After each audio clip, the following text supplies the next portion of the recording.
ఆంధ్రప్రదేశ్లో జూనియర్ డాక్టర్ల సమ్మె ఉధృత రూపం దాల్చింది.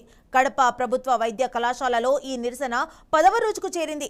వైద్య సేవలు నిలిచిపోవడంతో రోగులు తీవ్ర ఇబ్బందులు పడుతున్నారు. కడపలో 22 మంది జూనియర్ డాక్టర్లు రిలే నిరాహార దీక్షలో పాల్గొంటున్నారు. తమ డిమాండ్లు నెరవేరే వరకు సమ్మెను ఆపే ప్రసక్తే లేదని స్పష్టం చేస్తున్నారు. అత్యవసరం కాని వైద్య సేవలను పూర్తిగా నిలిపివేశారు. దీనివల్ల రోగులకు వైద్యం అందడం లేదు. ఆసుపత్రులలో చికిత్స కోసం వచ్చిన వారు తీవ్ర ఇబ్బందులు ఎదుర్కొంటున్నారు.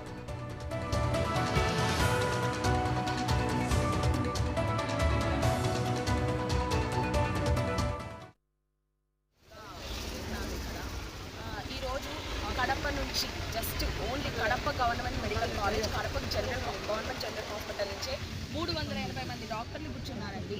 పేషెంట్స్కి ఇబ్బంది పెట్టి పేషెంట్స్కి కేర్ ఇవ్వకుండా కూర్చోవాలి ఇలాగా మనము అని చెప్పి జస్ట్ ఆర్థిక సంబంధితంగా అలా కూర్చోవాలని ఏ డాక్టరు అనుకోడు.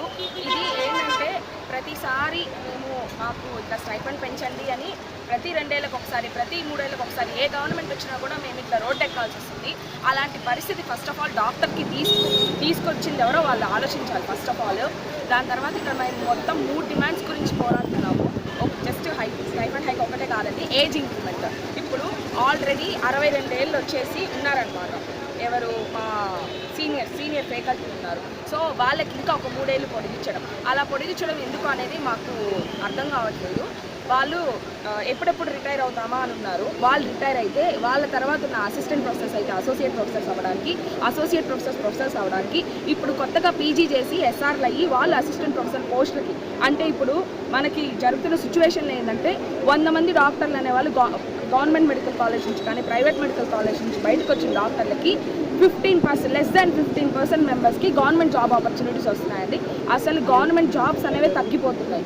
ఇంకా ఇలా ఏజ్ ఇంక్రిమెంట్ చేసుకుంటూ పోతే ఈ 100 మందిలో ఆ 15 మందికి కూడా గవర్నమెంట్ జాబ్ ఆపర్చునిటీస్ అనేవి రావండి. ఇలా ఎందుకు ఆలోచించట్లేదు? ఇక్కడ మనము సర్వీస్ చేసే ఇక్కడున్న డాక్టర్స్లో చాలామంది పీపుల్కి సర్వీస్ చేయాలనే వస్తున్నారు. సో అది మీరు కొంచెం ఆలోచించాలి. ఆ ఏజ్ ఇంక్రిమెంట్ అనేది ఇంకా పెంచుకుంటూ పోవడం వల్ల ఎఫెక్ట్ అయ్యేది యంగ్ డాక్టర్స్, యువ డాక్టర్లు చాలా ఇబ్బంది పడతారు.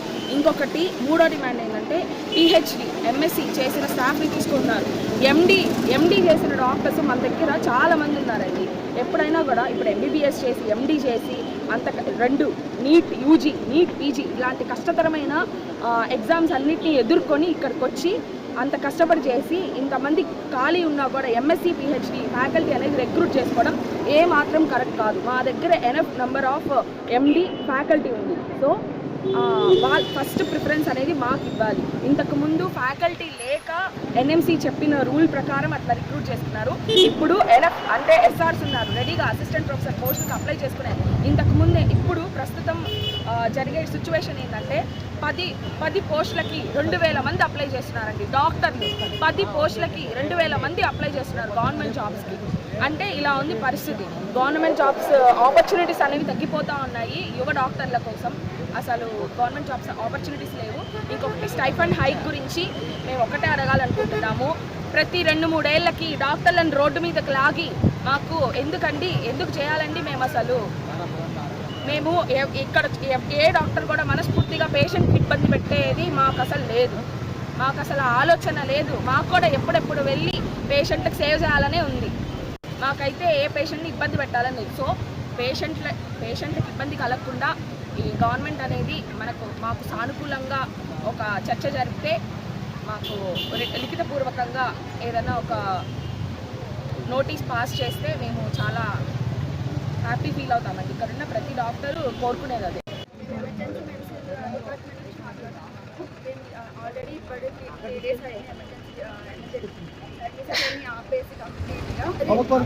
ఏం చెప్పదలుచుకున్నారు మీరు? మళ్ళీ తిరిగి మీరు హాస్పిటల్లో మళ్ళీ సర్వీస్ చేయాలంటే మా డిమాండ్స్ అనేది గవర్నమెంట్ ఎంత త్వరగా తీరిస్తే మేము కూడా అంత త్వరగా మా డ్యూటీస్ అనేది మేము చేసుకుంటాము.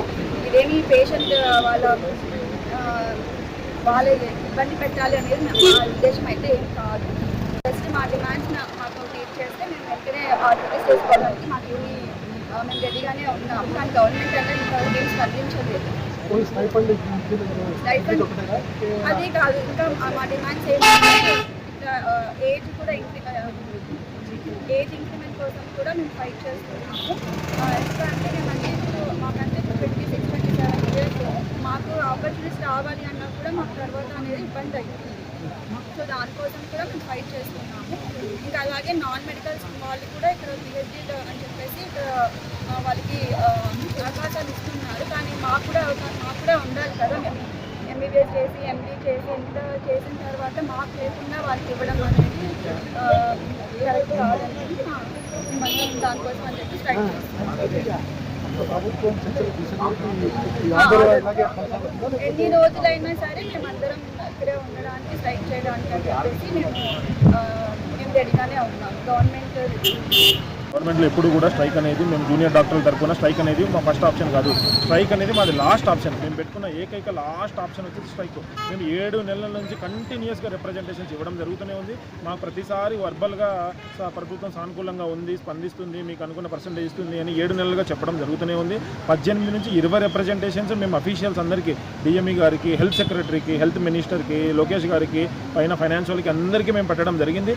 అందరూ కూడా మాకు ఎటువంటి రెస్పాన్స్, రిటర్న్ రెస్పాన్స్ అనేది మాకు ఇప్పటివరకు రాలేదు. సో అందుకని మేము జూలై 21 రోజు స్ట్రైక్ నోటీస్ అనేది ఇవ్వడం జరిగింది. స్ట్రైక్ చేస్తాం మేము అని చెప్పేసి గవర్నమెంట్కి 2 వీక్స్ టైం ఇచ్చాము. 2 వీక్స్ గడువు ఇచ్చాము. ఆ 2 వారాల గవర్నమెంట్ అసలు స్పందించలేదు.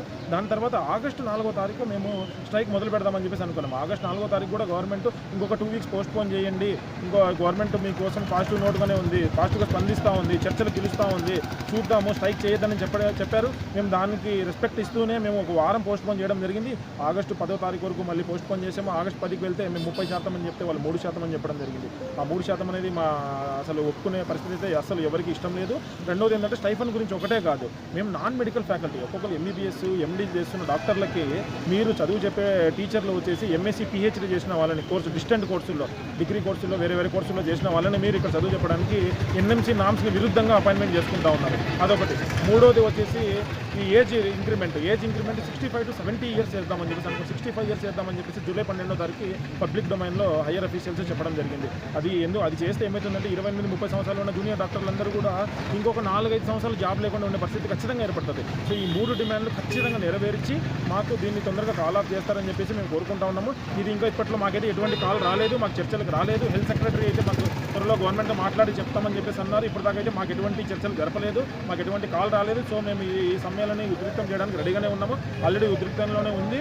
అండ్ దీన్ని నెక్స్ట్ ఫేజెస్లో కూడా తీసుకోవడానికి ఫేజ్ 4, ఫేజ్ 5, ఫేజ్ 6 ఇంకొక 10 రోజులు, 15 రోజులు, 20 రోజులు కన్నా మేము రెడీగానే ఉన్నాం. ఎంత తొందరగా గవర్నమెంట్ దీన్ని స్పందించి ఎంత తొందరగా దీన్ని కాల్ ఆఫ్ చేస్తే అంత మంచిదని మేము అందరూ కోరుకుంటాం. నా పేరు doctor Abhishek Reddy, GMC Kadapa panel మెంబర్ని. బేసికల్లీ మేము చేసే ప్రొటెస్ట్కి ఇప్పటి వరకు డిఎంఈ సైడ్ నుంచి కానీ, మినిస్టర్ సైడ్ నుంచి కానీ, health minister, finance minister, Lokesh sir దగ్గర నుంచి కానీ, సీఎం సార్ దగ్గర నుంచి కానీ మాకు ఎటువంటి రెస్పాన్స్ రాలేదు.